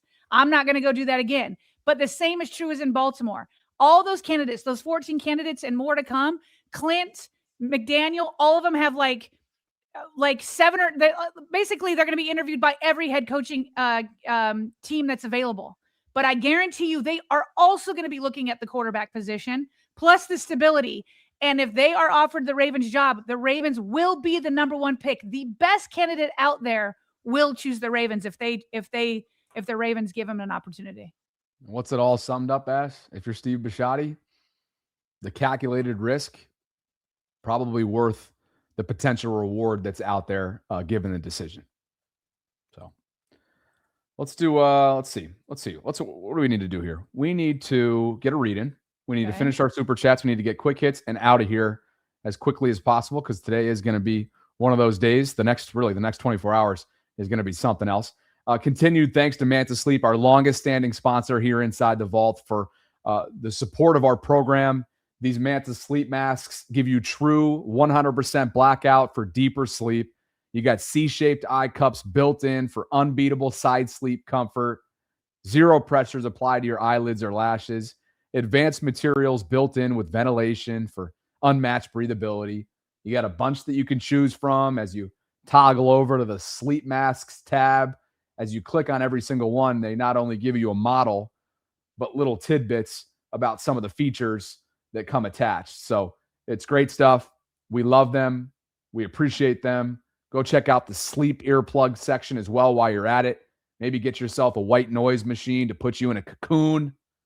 I don't go a night without mine. Some of the sleep add-on features are helpful as well, along with the bundles section. You can follow them on Instagram at Manta Sleep for more interactive content. Go check out their best sellers. We have more information, including direct links and our discount code, which is VAULT10. That's VAULT10, which gets 10% off your next purchase. That all can be found in our show notes. Back to super chats we go so we can get caught up. Ryan says, don't see hiring a first-time head coach with a short Super Bowl window. Joe Jenkins says, good afternoon, Trosseteers and Voltrons, hashtag Ravens. What's up, Joe? And Steve is with us. It says 1A Minter, 1B, is he saying Kubiak here? Yep. 2 Flores, 3 Joe Brady. Take another one from Bruce. Says Vikings versus Seattle 2024 ended with Darnold 128 yards, 0 touchdowns, and Seattle running back combined for 100 yards and 1 TD. Flores is the guy. Joe says, welcome back, Sarah. Hope you had a great vacation. He Appreciate also it, Joe. writes, no drunk texting / chatting today, Bobby. No drunk What? texting / chatting today. Oh, I told everybody that a certain 23-year-old who that I was seeing for a little while and then cut it off earlier in my stay here in St. Pete did indulge in a drunk text on Friday night, which I was very surprised to receive. St. Matthew writes, you guys are hilarious. I want Brian Flores. This defense lost to Pittsburgh, giving up 27 points, 1 sack, and forced 0 turnovers. The offense will still score points, but to win games, we got to get stops. Robert Smith is with us today. Saleh proved that he is head coaching material. What he did with San Francisco's depleted defense is remarkable. No excuses for injuries like Orr. He elevated the weaker talent that he had to work with. I don't judge him for his Jets tenure. I think he got a raw deal in New York. Certainly, their defenses were still solid and among the top 10 in some of those seasons that he spent in New York. It did not end well. Obviously, the win-loss record did not look good. I know all that. But man, he's a dog. And Sarah, this year, in terms of what he was able to do, as Robert's noting, including yesterday, this past weekend with no Bosa, with no Fred Warner, George Kittle goes down on the offensive side of the ball, their superstar tight end with a torn Achilles. I mean, they were falling, and they still find a way to beat Philadelphia. And I get it. The Eagles weren't exactly a high-flying offense this year with a lot of dysfunction, but they were the reigning Super Bowl champions for a reason. Joe says, does Tomlin get fired if they don't win tonight? The stage is set. Steelers will host the Texans, Sarah, who come in as the hottest team in the league by far. And JL Green says, Sarah, with respect to your assessment, exactly. Let's give it some quick hits. Thank Todd you. Monken, as you pulled in, yes, he did interview with the Cleveland Browns for their head coach vacancy. And as he told me over text, and I didn't pry in terms of what he was doing and who he's with today, but he has a second interview, and it required a flight because he was on a flight. So I'll just throw that out there. We'll have to wait and see from the insiders. I'll respect his privacy until then. And Sarah, a bunch of all-pros came out. Kyle Hamilton, of course, the best coverage defender according to PFF. He gets himself an all-pro nod. So congratulations to him after a tremendous season, as always. Obviously, his defensive unit collectively a wonder to forget. But where would they have been? You do wonder if he was able to finish that game. Would it have come down to a Tyler Loop kick? Sure. Jordan Stout, Patrick Ricard, congratulations to those guys as well. For Jordan at the punter position in a contract year, it's a first-time honor for him. Pat, he's no stranger to these kind of honors. Congratulations to all three all-pros in Baltimore. Congratulations to all three, but this is a problem. Like, you came in thinking you had a Super Bowl caliber roster, and when you have 3 all-pros, but the all-pros are at the punter, the fullback, and not everybody even has fullbacks, the punter, fullback, and safety position, it's not the same as having an all-pro pass rusher or an all-pro tackle or having an all-pro year from Lamar Jackson. He usually has them when he is healthy. But I think that commentary, congratulations to all 3 of them, but it says why the Ravens were not good this year. These are not the most impactful positions. And maybe it even goes without saying, too. Nick says, Coach Brown's clip on Lamar and Harbs and Monken was interesting. Coach Brown's clip on Lamar. Not sure where you're going, Nick. Appreciate the super chat and appreciate everybody for being with us today. 4,500 concurrents and counting. It has been a week, and we are back in the saddle as a tandem for the foreseeable future. Tomorrow at 2 o'clock, Steve Bisciotti and John Harbaugh. No, he's not going to be there. Steve Bisciotti and Eric DaCosta will meet with reporters and conduct a press conference. And Sarah, for Steve, it'll be the first time in that setting since 2018. He did an off-camera media scrum at the 2022 owners meetings, as Jeff noted. Other than that, pretty quiet in terms of his direct on-camera comments. And I'll get you out of here with this one. Greg Roman, tough night for the Chargers offense. They were able to manufacture just 3 points. Yes, both of their starting tackles were not available throughout the majority of the season. They really struggled to protect Justin Herbert. He was banged up at times this year. But Jim Harbaugh, Sarah, non-committal in terms of Greg Roman's future as his offensive coordinator. He's served under him the last couple of years. And I know some of you out there from a Ravens fandom standpoint, perhaps you got some PTSD when you see a graphic like this in the postseason. Guys, Greg Roman is a run game coordinator. Just let him be awesome at that. Let him be awesome at that. That's all. Jim and John. But it's not a Ravens problem anymore. Had a lot of success, though. With that said, I get it. I get where you're going. And perhaps the chips were against him in terms of his tackles going down. But ultimately, 3 points in the postseason is not going to get it done. And you got to think frustrations are rolling in Los Angeles. And that's where we end with the Greg Roman commentary, one that is all too familiar in Baltimore.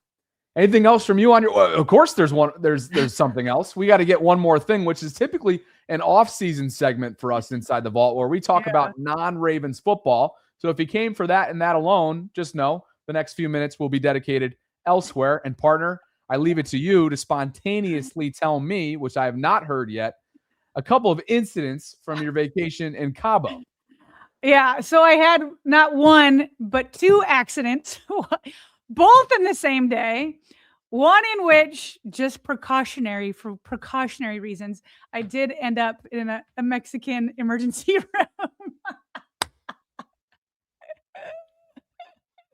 It was precautionary, though. The one that I didn't end up in the ER for was way more scary, though. Way more scary. So I'm just going to do this chronologically, okay? I'm going to do this chronologically. On Wednesday morning, we had an excursion to go swim with whale sharks, okay? Which I was super excited for. What could possibly go wrong? Absolute blast, okay? Absolute blast. So we drive all the way out there. It was a pretty long drive. We get there, and they're handing out wetsuits, obviously. Bobby, I'm tall. Not ridiculously tall, but decently tall. I'm 5'10", okay? It's tall for a woman. Okay, so I'm 5'10", and they gave me an extra small men's wetsuit, okay? And I went with 3 other friends, and they were having a hard time getting into the wetsuits. Like, it felt like we were little kids going out on like a snow day, and the mom is trying to get them in their ski pants. Like, we're all trying to help each other get these wetsuits on. Like, they're impossible. Everybody's like, oh my gosh. Okay. So I'm thinking I'm no different from anybody else. Like, this is really tight, felt too short, but everybody else was uncomfortable. And they all said, listen, once it gets on your body, like, it'll adjust and you'll be fine. So I'm like, okay. So I do that, but I get out of the boat and I'm just like pulling at the collar of this wetsuit. Like, it is nearly choking me. Okay. So I have to unzip it and pull it off on the boat ride over, which, by the way, is not that warm. I mean, it's certainly not as cold as what Baltimore is right now, but we're like mid 70s in a boat with the wind. The water's not that warm. This is not like July in Mexico, okay? I'm a little bit cold. So we get there, and then the guide is like, okay, you 4 are going first, referring to me and my 3 other friends. And so I'm like, okay, help me get back on my wetsuit. So I get it on, and it's super uncomfortable, and I'm like, whatever, I got to go. So we get to the edge of the boat. He says, jump in. I jump in, immediately get my snorkel on. I see this massive whale shark, and I'm like, holy cow, like, this happened immediately. And what they tell you is you got to, once the whale shark starts going, you're supposed to swim next to them. You don't want to be caught at their tail or their head. And by the way, there was a time I was surrounded by 3, and for sure, all 3 of them had like one end of themselves facing towards me. It was glorious. It was amazing. But so I'm in there, and you know how sometimes when cold water hits, it kind of takes your breath away a little bit.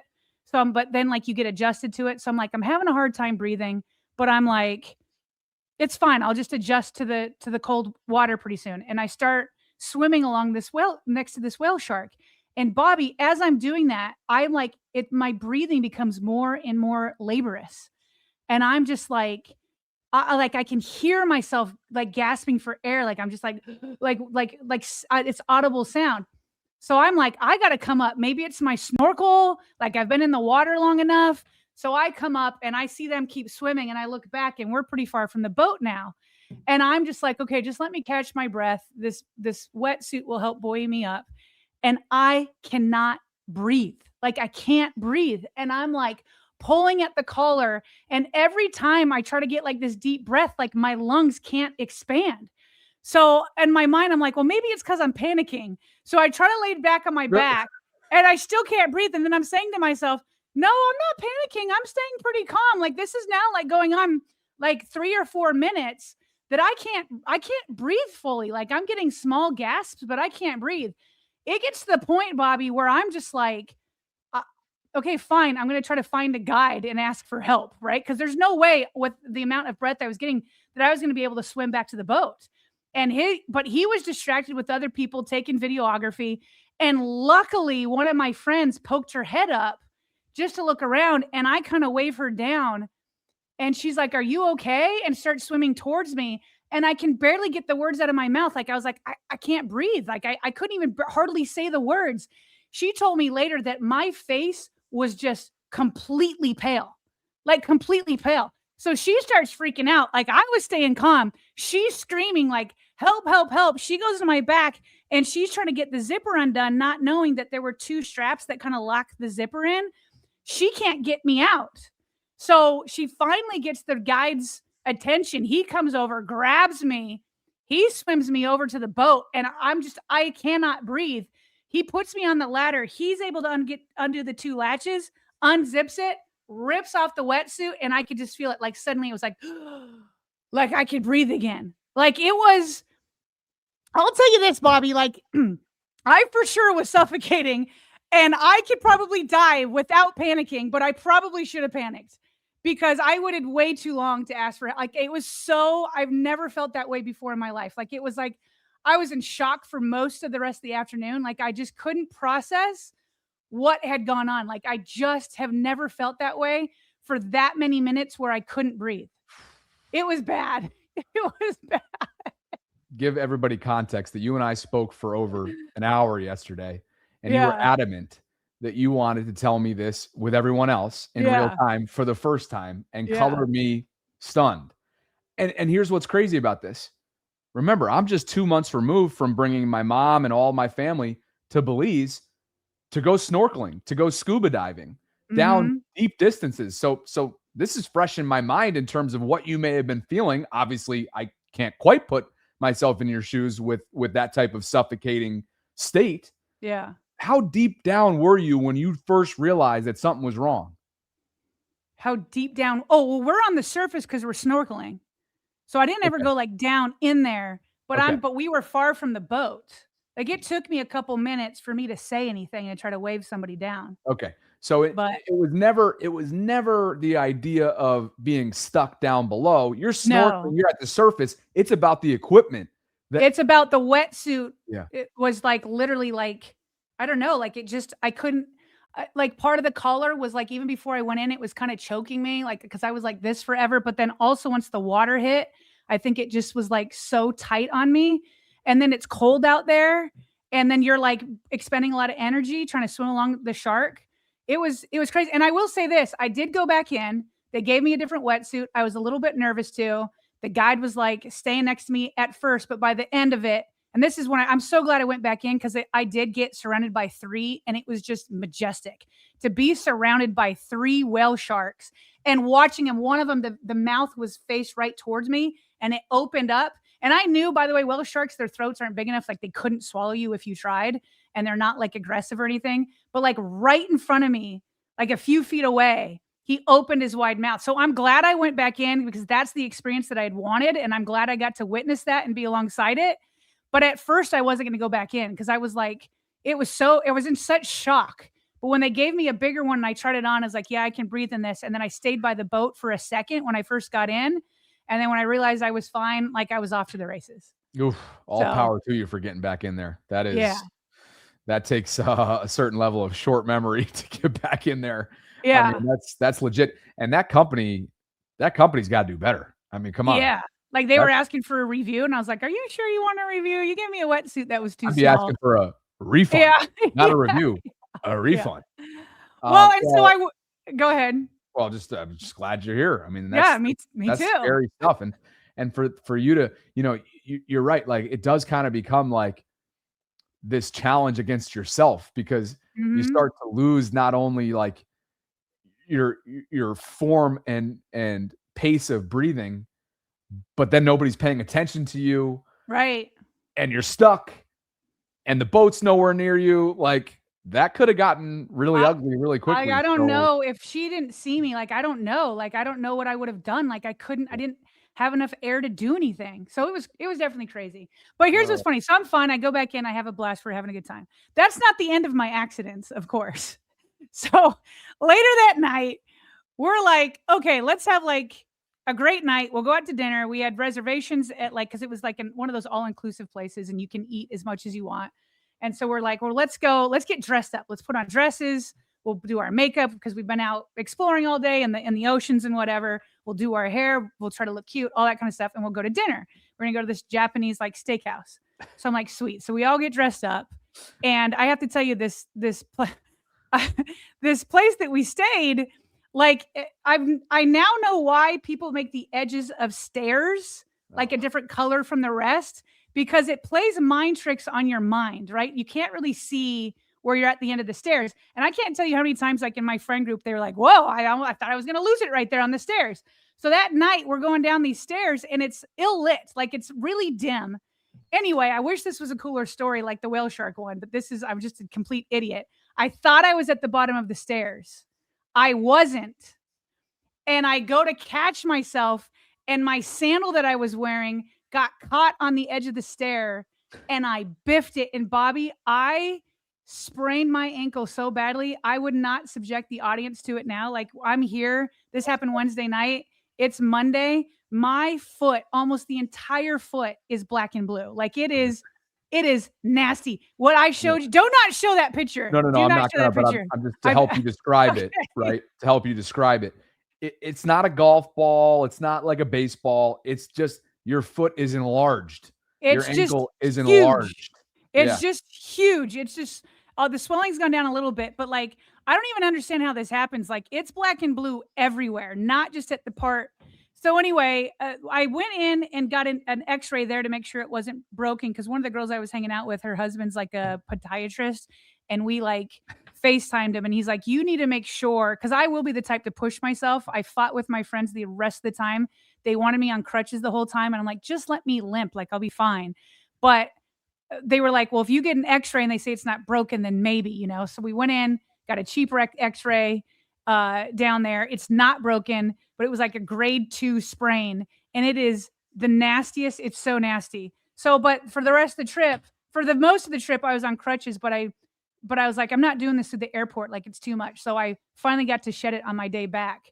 And so like, I think I'm walking without a limp now. I think I'm fine. But both those things happened in the same day. And I'm like, what is happening with this day? So I felt bad. I felt like I was like, making the group stay back all the time. And like, I was like, don't stay at the hospital with me. Just let me do it. Like you guys go on. And they wouldn't leave me. Like to their credit, they would not leave me. And like, it was like, nobody's being left behind. So we spent a good 3 hours in the hospital trying to make it through, which I'm sure could have been time on the beach or dinner or whatever. But anyway, I'm back and I'm alive and I would do it all again. I'm just, those stairs, I was in immense pain. I cannot even tell you. I hope no one in the chat, as they were wondering all last week, and maybe even myself was wondering this too. None of us, we have the answers that we were looking for to our questions. And what were our questions? Can you believe that Sarah has actually shown like this level of restraint in this historic time for the franchise that she so loves and covers for 2 decades, however long it's been? And I'm like, yeah, this is interesting. I haven't even gotten a text from her. Like, what's going on? Okay, remember, we did come up with the plan. This was 1, planned, and 2, if they lost, she wasn't bringing her equipment with her. I knew that, right? Okay. Little did I know that 2 significant, one of which was dire, right, incidents were happening within a 24-hour period. That's the thing. There's like, I was tweeting when the news came down, and I was literally with the baby sea turtles, and I was like, guys, just go. And I kind of stayed behind, and I was tweeting. Like, but the accident, the 2 accidents happened the next day. And so it was like, there's no way. I can't do this from Mexico with a bum ankle. And like, I'm just not doing this. Like, it was a crazy week. JL agrees with you on the craziness. He's hyperventilating as a result, just listening to you. Again, I did not know the specifics of either one of those stories, so I'm learning of this in real time, like everybody else is. Glad you're good. Yes. As you mentioned off the top, it will continue to be stunning and ridiculously improbable that these Ravens, speaking of incidents, these Ravens storylines tend to happen when you're on these pre-scheduled vacations, either in Asia, as you were during Lamar's contract saga, or now this week, one of the most consequential, significant weeks in the history of the 30 years of this franchise history. 18 years since there's a head coaching change, and I couldn't do a thing about it. Needless to say, happy that you're back. Zach gets us with a super chat on our way out. He says, I'm sorry, but the only players crying were Mr. Fa'alele and Voorhees. Rex Ryan glazing hard makes me feel ever better, even better about the firing. Zach with fun final super chat on our way out of here, partner. It's great to have you back. Hey, I really, honestly, truly, I know it was a crazy busy week. I'm so sorry to leave you alone with that. That is a lot of work. I mean, just so much transpired, and like you were on an island and you did it alone, and you also had your personal YouTube account. And I know that you probably are running on a complete lack of sleep. I'm so sorry that this happened. I'm so sorry I left you alone to it, but I am immensely grateful. I appreciate you. I appreciate you holding down the fort. I've been trying to catch up on everybody's coverage, including ours that I wasn't a part of. And I have been. I just want to say again to you, thank you for just in general, whenever like we're sick or we're out, we always want to be super grateful. But then to hold it down now when all this went down, it's like appreciation times 1,000. Thank you, Bobby, for being so great. Of course, it's different, but it's similar to when I got the Buffalo Plague for darn near 3 weeks, almost a year ago to the day. Yeah. And you just put your head down and worked. That's what I did this past week. I felt incredibly motivated and inspired to make sure that we contextualized this moment, maximized the moment, made sense of the moment. And it was difficult. And my body collapsed on Saturday, and I needed to listen to my body. But I felt like, we did the best that we possibly could have given the circumstances. And I was really proud of what I did, and what we've done over 4 years running now. I think this is the most significant moment in time since we became a show. And all of a sudden, it does kind of feel like a week now removed. I think people feel rejuvenated, reinvigorated, and excited about what's to come, because change is not on the horizon as we kind of forecasted it would be for years now. Change is here now. And I know you and I are just going to attack this thing. I'm not going to use the Harbaugh phrase on the enthusiastic side, but we will be enthusiastic about it.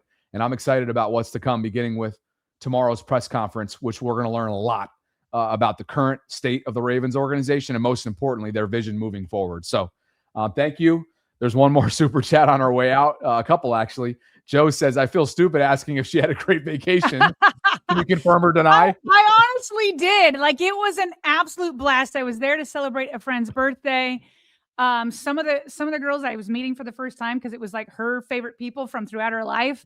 And like, I honestly had an absolute blast just laughing and having adventures and exploring. And the fact that like we all just like went with the punches. Like, it was an awesome week, accidents notwithstanding. Unbelievable. Yeah.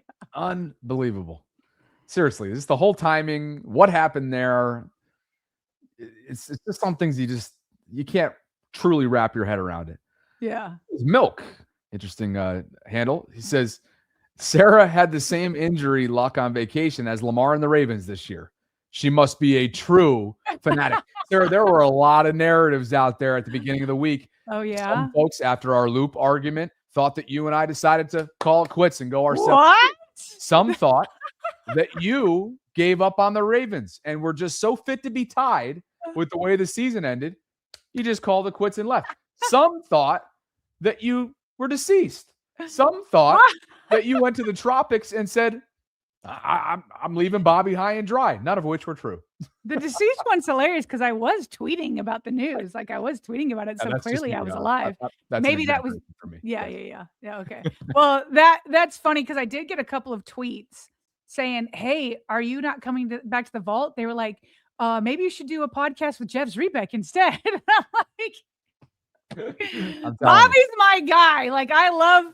That's so funny because it literally didn't cross my mind that we had an argument about Loop since it happened until you just mentioned it. That's hilarious to me. Yeah. And you were telling people, right, that I was on a pre-planned vacation, but they weren't trying to. Yeah. The internet doesn't like clean stories like that.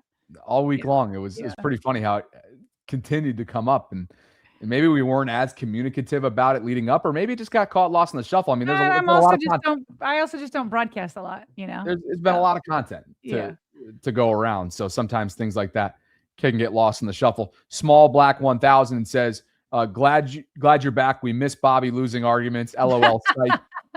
Psych. Nah, he held it down though. Appreciate you, brother. Yeah, likewise. Me too. Likewise. Feelings mutual. Had a blast. Do want to say thanks, Sarah, just on our way out here to, everyone who made themselves available last week. Gosh, Matthew Collar from Minnesota, Kevin Sheehan from Washington, Samuel Njoku, Jimmy Smith, Ryan Ripken. Gosh, I'm going to forget some. Femi, of course, Kadri, two of our OGs that shared their former Raven perspective. I couldn't have done it, without guests that made themselves available. And for that, I really appreciate Zach Bai in Denver for some of the Broncos perspective. I'm definitely missing people because I'm just doing this off the cuff, but it was really helpful for people to make themselves available after I reached out. So just want to say in closing, thanks to them. Thanks to you as always. Great to have you back. Thanks to not Preston. That's on my side of things. Thanks to Primary Residential Mortgage.